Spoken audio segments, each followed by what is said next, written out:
आज हिंदुस्तान में, आज देश की संसद में सबसे बड़ी किसान विरोधी सरकार है।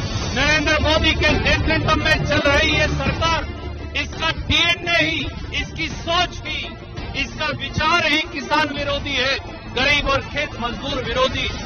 ये वही सरकार और वही लोग तो हैं साथियों, जिनके हाथ उन 700 किसानों की जिन्होंने बलिदान दिया उसके खून से सने हैं, जो साल तक, 1 साल से अधिक तक दिल्ली की सीमा पर पड़े रहे।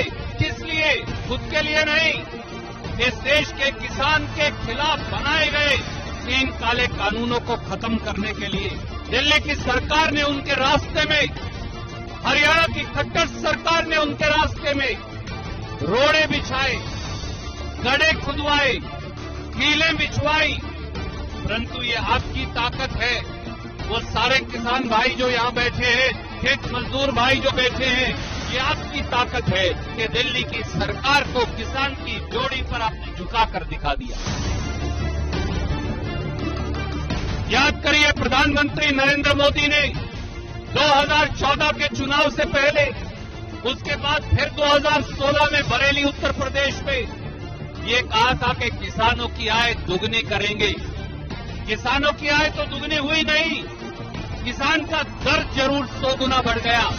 छत्तीसगढ़ की हमारी सरकार, राजस्थान की हमारी सरकार, कांग्रेस की सरकार ये चाहती थी कि जीरी पर, गेहूं के ऊपर किसान को बोनस दिया जाए।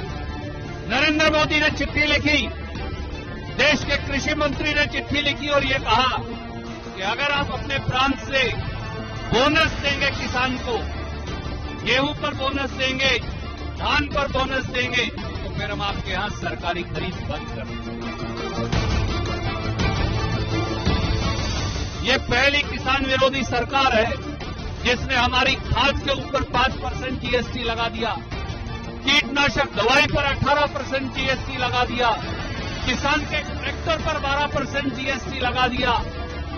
क्या इनसे ये उम्मीद की जा सकती है कि इस देश के 72 करोड़ लोग, इस देश के 72 करोड़ किसान मजदूर अन्नदाता, इस देश का पेट और पीठ देख करके देश का पेट पालने वाला, इस देश का सरदार, इस देश का मजदूर, इस देश का गरीब, इस देश का अनुसूचित जाति, पिछड़े वर्गों का हमारा किसान, इस देश का मेहनतकश किसान 25,000 रुपया हेक्टेयर अगर आप कीमत बढ़ा देंगे उत्पाद की, खाद के कट्टे से 5 किलो खाद चोरी कर लिया।